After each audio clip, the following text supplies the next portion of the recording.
the director of these two wonderful films, as well as some of the greatest films of the last several decades, including 310 to Yuma, Ford versus Ferrari, Cleveland, Logan, so many more. So let's welcome James Mangold. Thank you, Chris. I came to watch it because I haven't seen this movie on film in a very long time. And so I'm going to enjoy it or wince or whatever I'm going to do with you. Again, thank you for coming, and thank you to the American Cinematheque for all the great stuff they do here in Los Angeles. And for those of you who are members, it's a great thing to do that enriches all of us and keeps great movies alive and on a big screen. So thank you. And Ivan, I'm sorry, but I'll enjoy your great work. Thank you. Enjoy the film, and I'll be here between the two to talk a bit.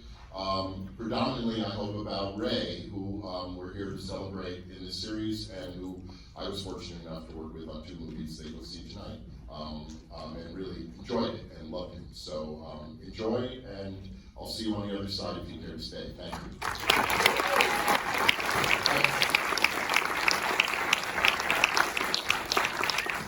So tell me, how was it to watch this film on the big screen with an audience so many years later? Interesting. Actually, you made it. You were very lovely to the film, so thank you. And it was a pleasure to watch it with you. I was distracted that I thought the first reel looked like shit in the print, and then suddenly the real change occurs about the first morning in Garrison. Like there was contrast and pop. Anyway, that's the kind of crazy shit that goes on in my head. That the first reel looked like a 2-generation, 3-generation release print, and then suddenly it looked like a better print. But other than that kind of crazy inner monologue, it's just it's weird to watch a movie you made 25 years ago. More really when I wrote it and was trying to get it made. So. It's a kind of weird experience. I'm sure. I mean, what I think about mostly when I watch it is how what burbled the script out of me, or where the script came from, is something. What I was actually thinking about is something that's so still profoundly strong in me. I don't know if you can make a movie like this in the environment we have now, but the political and kind of social frustrations I had growing up in upstate New York and with this country nothing's changed for me watching it. The driving interest in making this movie for me was to try to I was a kind of liberal son of artists growing up in a town that was mostly cops in upstate New York, and I was trying to kind of come to terms in whatever way I could all my life, not just writing the script, but all my life with how I liked these kids, I liked their parents, they were racists, and they tried to do good by the people they liked, but they were racist, and they wanted good shit for their families, and they were driven by powerful fears and hatred, and how to make a movie about that is tricky, because it's easy to just kind of cast them as rabid, evil souls, which we do a pretty good job of doing, but at some point you're gonna have to scratch what the cult is underneath that's driving these human hearts into such darkness. Well, the cult is only stronger now, actually, in this country. But that's really what I think about when I watch the film more than anything, is that it's a real encapsulation and an effort by me to try to give voice to all the different influences I had on my brain as a young man growing up, which were kind of the brotherhood, stick with your kind, which is what Harvey's character kind of represents, stick with those that brung you, those that are, it's very much where we are now still. And Ray's character, although I loved that character and thought he was more than this, but as I was first writing, he was like the what can I get out of it for me guy. How can I, so he's working the system for himself. Ray Donovan's working the system for people who are in his tribe. And Bob's character, the IA detective, is working for some higher ideal of law and order, right, of right and wrong. And Freddie, Sly's character, is like most of us probably, which is stuck somewhere in the middle, hearing all these people pulling on you in different directions. Do what's right. Stick by your brothers. Take care of yourself. And that most of the scene, for those who are screenwriters, most of the scene constructions for kind of the core principle of the whole movie came from putting a character in a kind of tug of war between those three ideals and seeing what happened, to it. But that's what I was thinking about. Sorry. No, I think that resonates so strongly. And I do love how, like, even the good guys in this movie, like, they're, like, Freddie's character, or Freddie, the character, he comes around the end, but it takes him a long time to get there, and he, kind of turns a blind eye for so long. And there's, of course, Ray Liotta's character, who, is kind of a guy you can root for, but at the same time a pretty bad guy, and you kind of question De Niro's motives as well. I love that sort of uncompromising vision of, like, all facets of the police force. Well, everything's fucked. Yeah. And I love, there's a line Sly delivers when he walks out of that kind of strange and funny scene with Bob, where he's eating the sandwich. He tells him that, he's done, and that he blew it. And as he's leaving, Sly says, "You people are all the same." And I heard that all the time. I still hear that. Like, that's the whole, like, oh yeah, they're bad, but they're bad too. I don't vote at all because they're bad and they're bad. It's all the same. It's all fucked. And it's like, it's such a prevalent, I feel such an easy escape chute from actually mentally engaging with what's going on in the world. But on another side, it's also, it's so many people feel that way, that they're so turned off by everything that they just, like a turtle, pull inward, which was actually, if you notice that turtle that Sly is walking around with, there was well, it's a whole separate story, but I was so terrified of having Sylvester Stallone play the lead of this movie, and particularly because it was a character that was kind of human scale, that he had become kind of, some kind of god-like figure climbing mountains and shooting people on mountains. And so all I ever said to him is, "You're a turtle." It was almost the only direction I gave every day, was, "You're a turtle." And he loved it. He carried a little, like, marble carved turtle in his pocket every day and played the turtle. Yeah. So what kind of direction in that sense did you give Ray? Because he, just turns into such an intense, unbridled energy in this film. Well, Ray is such an interesting story, because Ray, when I first met him in my life, he wanted to be Sly's role. He wanted, the quick story of this movie is it went to the Sundance Laboratory, the script did that I wrote, and then what would happen in this town is that agents would get their hands on the Sundance Lab scripts, and then for some of us, there'd be this kind of fever of madness that would then follow if your script was somehow commercial, which mine, I think, was perceived as being somewhat commercial. Somehow Ray or his management team got a hold of it, and Ray was lobbying and reaching out and wanted to meet. I remember the first time I met him was in Westwood. He wanted the lead. He wanted to play Freddie Heflin. And I really didn't want to do the meeting because I loved Ray, but I was just starting out. How do you meet with a guy you think is awesome, but then you're telling him you can't be in my movie because I don't think you're right for this part? But I did it, and Ray, told me the story, I think, in Goodfellas, where they kind of didn't want me, and I kept lobbying, and I kept pushing, and there were producers against me, and blah, blah. And I'm listening to all this, and I'm like, yeah, but this isn't the producer, it's the writer and the director that doesn't want you, but I love him, but I just didn't. What you have to understand is that the role for me, the struggle making the movie, always was that the first role in a movie that's ever cast is, of course, the biggest role, right? So the second you do that, it kind of has a trickle-down effect on all the other choices that are going to happen in the film. It's a kind of domino effect. Who gets cast in that role is going to affect who's interested in playing the supporting roles, how you as an audience are going to perceive the movie when it's on posters and in trailers, and whether you come, and everything comes echoing off that first choice. And I didn't know, I was just at the start of my career, and I didn't know how to manage something like this. And the trick was, to me, and what I kept saying to the studio and to the producers and everyone who would listen was, I think we should cast the other roles first, because we shouldn't get a star. Freddie shouldn't be a star.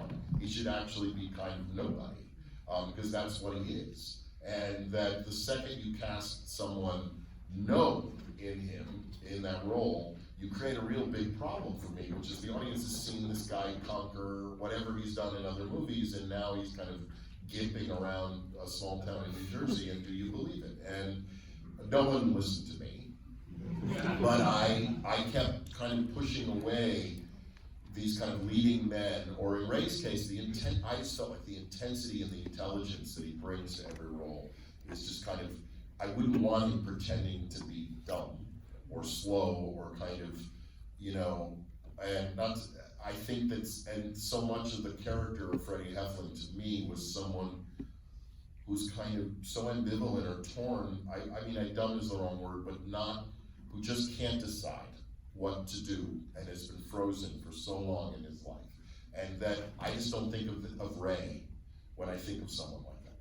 Like Ray is a decisive man, he was a passionate man, he loved acting, and he had that kind of, speaking just as a filmmaker, he had a kind of fire in his eyes that was just, that as a filmmaker is the thing you want. When you get Ray in your movie, what you want is that electricity, coming out of his eyes in your picture, because that's why you get a car that goes quickly to drive it quickly. That's why you'd move to the beach so you could look at the ocean. You'd have Ray in your movie so you could get that shit flying out of his eyes. And whatever way it was, we stayed on very good terms, despite me kind of pushing him off. And all I remember is that when we did eventually cast Sly and then Bob, that we kind of reapproached Ray, and I remember feeling a little like, I remember the first time I made eye contact with Ray after that, it was like, there was this, for me, because to me, in all honesty, Sly was kind of a caricature of an actor at that point in his career, and I thought he did great work in this movie, but at that moment, I was like, I hadn't seen something I admired from him in a decade. And Ray was on fire as an actor. So you suddenly find yourself facing an actor who's been delivering fucking solid work, who you've told cannot be the lead in your movie.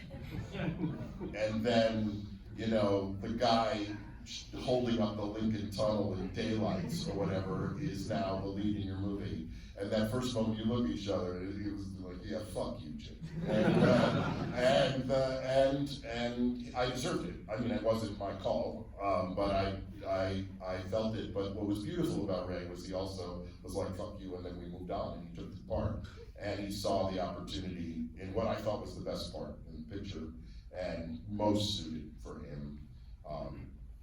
And so often I found in working with wonderful actors that they're always trying to get out from the very space that they're trying to hit the ball anywhere but the part of the plate that they always hit it out of the park, because they feel like they're boring you if they don't do something different every time. And it's a very hard thing as an actor to struggle with, because I don't think Jimmy Stewart was so different every time. I don't think Barbara Stanwyck was so different every time. And I don't think anyone gives a shit. They're fucking great. And I think it's a terrible pressure we put on actors to be chameleons and reinvent themselves instead of bringing the fire they were born with to the screen. And in Ray's case, that's something that I think we've seen in all these films you've been watching, and is something kind of very unique and personal miracle that he brought to movies. Do you think he had like a personal attachment to this script? Because you talked about how this was based on your hometown, it was personal for you, but he was also from New Jersey himself. Did he like bring that into it at all? I don't know. To be honest, I don't know. I think that we never talked about it on this kind of. I think everyone involved understood it was a kind of fever dream of a movie. It wasn't really. I mean, to the degree I was even figuring it out as I was shooting it. It was never supposed to be real. It was too weird to be real, like real in the sense that how could this town exist? And it's such a kind of fusion of Western energy with kind of cop procedural energy, so that none of us were approaching it. We much more like we were making a Western, if you would, like in the sense that it was a fable. That's where the setting or the dressing of a Western had been changed to suburban, Northeast. No, I think that also comes through in a lot of your work. Obviously, you did 310 Yuma and Logan, and I'm interested, like, what is it about the Western that you're drawn to in general? Well, it's a story form that is, first of all, we created, this country we created. It's like jazz. It's something that came from here. And it takes film out of nothing's more boring to me than movies which are just a recorded set of performances. That if you're not using film to somehow do something other than just record excellent actors saying good lines. If that's all the movie's doing, which is what a lot of movies do and a lot of people dig it, so whatever. But for me, that you're not pushing the medium, if you're not doing something with the spaces in between and the frame and the idea and the editing and the way it's put together. And so the Western to me is one of those forms that if you learn from the rhythms and the structures of the Western, you invite your audience into a kind of American fable. I mean, the British have it. I mean, all the knights in armor pictures, that's all kind of their version of the Western. The Japanese have it in the samurai pictures. It is a kind of primal exercise in fairy tale telling about your own culture. And somehow when you can simplify and not get so involved in who had the cell phone and what time did they call, and if you can lose the plot, which is the greatest enemy to allegory or meaning in a movie ever, that if you can lose that shit, you can get somewhere deeper, hopefully. I don't claim that I do. I like how you kind of watch this movie and think about all Western tropes and see what you're doing with them, and some of the characters. I mean, obviously Sly's character is the loner sheriff who's making his choice, and there's Harvey Keitel's character who's the clear villain. But then there's someone like Ray who I could be totally wrong, but you almost can't identify a Western archetype in him. Like, maybe he's the sidekick, but his like style of acting brings something so refreshing to it. Did you think about his character in terms of the Western? Or? Well, I never thought in his academic way you are right now, nothing against it, but I much more thought about it just that I'm taking the world, the modern political world I described earlier, and jamming it into a Western, and it's not supposed to fit perfectly. In fact, it's more interesting if it doesn't. So the point would be kind of that, but I do think there's been hot shot I'm out for me guys in Westerns before, but I don't think it matters, because I think it's really just about the structure. Much more also, a Western is about a singularity of place, usually. That there's a town, and there's sets that repeat in places, the sheriff's office and the jail, and the place that in Shane there's the ranch, and then there's the town where the bad guys hang out in the store, and everyone has to move through the store. And these economies of location and storytelling produce the efficiencies that are met on that end, produce luxuriously delicious other stuff, because the movie doesn't have to spend so much time involved in the boring, mundane bullshit of plot in telling the story. Let's take a couple from the audience at this point. Yeah, right there. I first saw the film when it came out in Beirut, where I grew up, and I connected with it today as much as I connected with it back then, when I knew nothing about American culture or where this is set. And I think the reason why I did is because of what you just talked about, allegory, the power of myth. And in a way, there's something Shakespearean about it, right? To be or not to be, to act or not to act. And Ray's character, for me, seems to be like the ghost of the father. Not to get academic, but in a sense, he's the one we don't trust. He's the one linked to the past. So I'm just curious whether, in any way, there was, when you were writing all this mythology and allegory playing in your head, that sort of conversation on set with your actors, or was it pure character? Well, I don't know how to describe it, but because there's nothing wrong. I love reading academic thought. I love hearing it. It's just I have to tell you what's true or not because I live there. So the reality is more that I know if I'm onto something, which I remember when I was writing the script, I felt like I was onto something. And at that point, I stopped thinking about it like I would be writing an article for Cineast magazine. And I started just going, I think I'm onto something. Meaning it's the same way if you're playing an instrument or in a sport and you feel like you have a hot hand today, you don't fucking stop and analyze why. You just kind of go, I think this is good, and I think it's juicy, and I think there's some kind of allegory cooking here, but then you really stop thinking about it and keep writing, you know? So that's the most I can say about it, but I do agree that it is the joy. The more you let go of the specifics, and the more you can elevate your story into allegory or even just fairy tale or simpler forms, the more you stand a chance of having people respond. Not only across cultures, but even in time. I find that the movies that last, even within our own culture or others, are the ones that are not dated so quickly by speaking so specifically and only to their moment. Sure. What am I trying to say? Can you talk about the cinematography and also the practical effects? Like some of the car chases, I was like, oh shit! Like those guys really in danger. Like it was fucking awesome. Like Well, thank you, because I thought it looked like shit. So no, I mean compared. No, it was all practical, and it was not a big budget movie. I mean, whatever we had, we spent on actors' trailers. I can tell you that. But no, it was a pretty cheap movie, and it was really the first movie. The only movie I made before this was a $250,000 movie, all in a diner, and so it was a very big growing experience for me making this picture. And I've been making Super 8 films since I was 12 or 13 years old, but that doesn't get you ready for this shit. And but thank you. I mean, it was just all real. We had no money for fake anything. Where we found a water tower, we drove to the water tower, we shot at the base of the water tower, etc. Can I piggyback off that?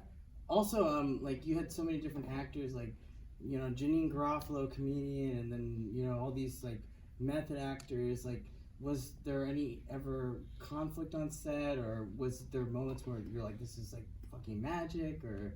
Well, certainly the second and the first. I mean, you can't get that many people. I mean, you're spending 6 months together working on something. Everyone's going to get pissed at each other. But I found all my life that when casting a picture, if you mix the style of your actors, it's really fruitful. That is that you don't want. I mean, I hate this term method because it's a pejorative to most people. And actors who have a kind of messier or internal process is what I'd say, or kind of their own process, with actors with a more kind of external or disciplined or kind of quote professional process, mixing them up. Like I use an example on another picture of mine, Reese and Joaquin. Joaquin couldn't be messier. Reese couldn't be more organized.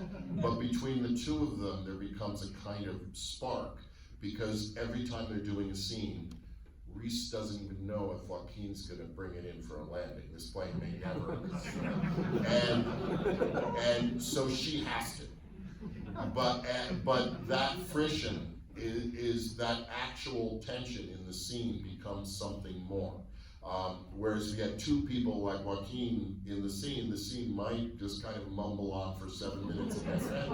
And if you had two people like Reese exactly hitting the ball back and forth, it would be kind of boring in a different way. Like it would be so well crafted into the point that you'd never find that messy magic. So often you want that. You want Janine, all Janine Garofalo and Sly did in that patrol car, or anytime they were alone, was trade political articles and call each other. She would call him a fascist, he would call her a communist, and they would go on and on and on through the whole fucking shit you hear on your headphones, and it would never stop. And so they were living out the reality of the movie right there on set.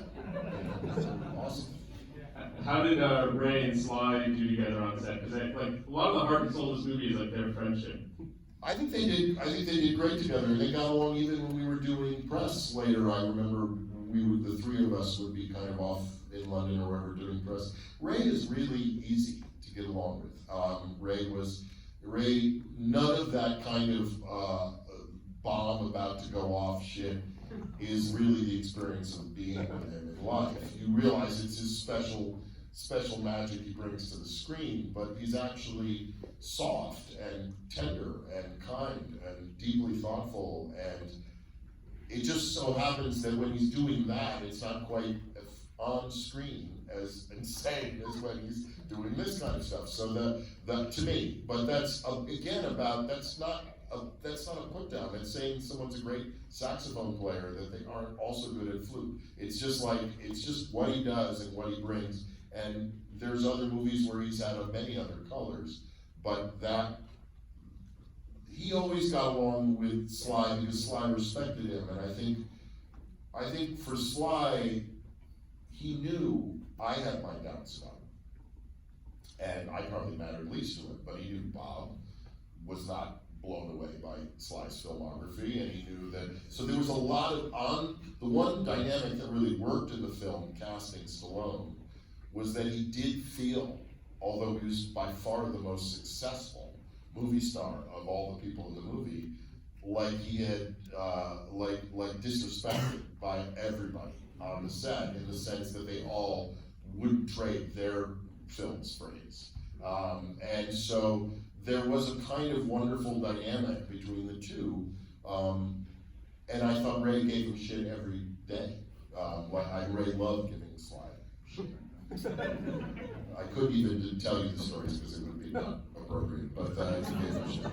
Well, I love within the world of the film this idea of them sharing a living space, sharing a bathroom is like just very funny to me. Well, making a movie is incredibly intimate. You end up. I mean, I remember there were, and it was, there was a reason I went and made Girl Interrupted after this. Was like, I felt like I'd been locked in a fucking men's locker room after this year doing this movie for a year, and just these guys. I mean, because guys get into fights when they're not even fighting. You know what I mean? There's also this kind of shut the fuck up, you shut the fuck up kind of thing to men, where it's like just a way of testing each other and pushing each other, and I live with that on the set all the time. On screen and off, I like it. Let's go on the back right there. Yeah. Hi, Mr. Mangold. I'm a screenwriter, and I'm quite young. I'm 36, and so when your film came out, I was about 11. I'm just now seeing it tonight. And so one of the things that I was thinking as I was watching it, and especially as you were talking to me on the movie, your inspiration for the film, I'm now putting together a lot of the pieces of the 90s were really about a lot of this type of film, a lot of cop films, a lot of investigation films, a lot of dramas, and I can't remember what film it was. I think it was the Denzel Washington film, The Little Things, that came out like a year or so ago. But they were saying like, oh, these kinds of films aren't made anymore, and this movie was intent and it's supposed to come out in the 90s, and then people were like, yeah, it looks like it was supposed to come out. And it's like, kind of have that feel. And I was just wondering if you think that was a thing back then. Do you feel like other people think like you? Was that a time? I was just curious your thoughts. I don't know. I honestly am not sure I understand what you're saying, but because I mean the idea that cop movies were only big in the 90s. I mean that's just horseshit. I mean there's cotton, I mean, Angels with Dirty, Jimmy Cagney, what was he doing? Humphrey Bogart, what were they doing? I don't know what you're talking about on that level. So and then you go forward in the 60s, what is Dirty Harry in the early 70s? That whole series is cops, dirty cops, cops pushing the edge. So not sure I understand, but also generally, if you're a screenwriter and you're engaged with conversations with people who are telling you what belongs in what decade, stay away from those people. Like, just stay away from, that's not the way you should, just write shit that moves you, and don't worry about what's in. In fact, better off write what's not in, because what's in, you're already too late to get on that carousel. So the reality would be play to the next wave, not the current one, whatever that is. But I actually don't think there's, I mean, you know, Dick Wolf has made $1 billion with cop procedurals on every channel every night, plus CSI, plus that's all this decade.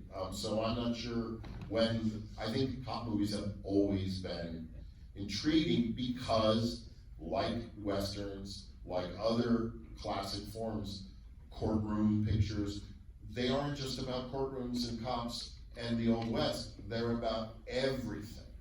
And they allow us to see ourselves as cops and cowboys and rustlers and lawyers and judges, and because we let go of all our normal bullshit that we would hold on to if we were watching a movie. If you're watching a movie about the issue, you don't ever give up your preconditioned shit. You don't open your mind. But if you watch an allegorical film which ends up taking you somewhere interesting, you come back to your life a little more cracked open to see the other side, hopefully, in my mind. And so, anyway, that's that. I think we got time for like 2 more, right there. So many actors in the movie, recognizable actors who sometimes don't even have lines, like Edie Falco, Method Man, John Ventimiglia. Can you talk about casting these roles and whether you think, whether you pursued them or whether it was on basis of heat that was attached to the script? Well, you gotta remember when this movie was made, so Edie Falco was, had not, The Sopranos didn't exist. So, Edie was a young actor who was, I think, in that first Nick Gomez movie, Laws of Gravity, and kind of startling in it. I think that came out a year before I was making Copland, and so she was in one independent movie, that's all I knew. I thought she was amazing in it, and she was willing to play this part, which only worked a few days and had a good scene with Ray, and that was about it. And John Ventimiglia, again, was literally just a guy I hired. He had been he got known from The Sopranos. He hadn't been doing anything before that that I knew of. And who else were you asking about? Method, Frank Vincent, just in terms Yeah, of... they were all just the guys that were brought in for this stuff. But you know, once you have Bob and Ray and Sly in a movie, everyone suddenly, it's like, what the fuck?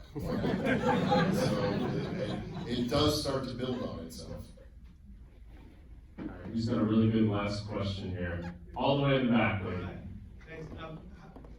How about with Shelley Winters? What was it like to go with somebody who had these iconic roles, and then that was your first movie, Heavy, right? Did her roles and her history affect you as a director? Well, I couldn't begin to get into that, but that's not what we're talking about tonight. But she was amazing. I mean, she was an amazing actress, and and I learned shit tons from Shelley. And but that was one more, because that's kind of so off topic. Sounds good. Who do you want to call it out? No, I don't have to You respond. don't want, all right, who's got a really good one? All right, it's better be good, right? Without giving anything away, because we're about to watch it, do you have any stories about Ray from the set of Identity? And Yeah, that's great. That's a good segue, and thank you. That was Yes. excellent. I know Identity. First of all, just speaking from a personal level, Identity for me was one of 2 movies. The other being Kate and Leopold, which were really hugely transformative for me.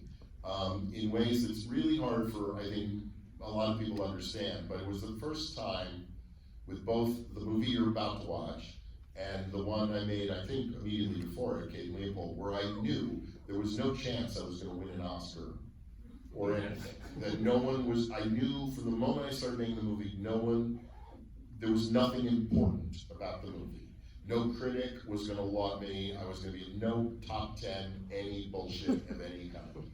And that the freedom after Girl Interrupted and Copland and even Heavy, from the fear of validation, anointment, being blessed with awards, which festivals they get into, the who gives a fuck, just make something crazy and fun.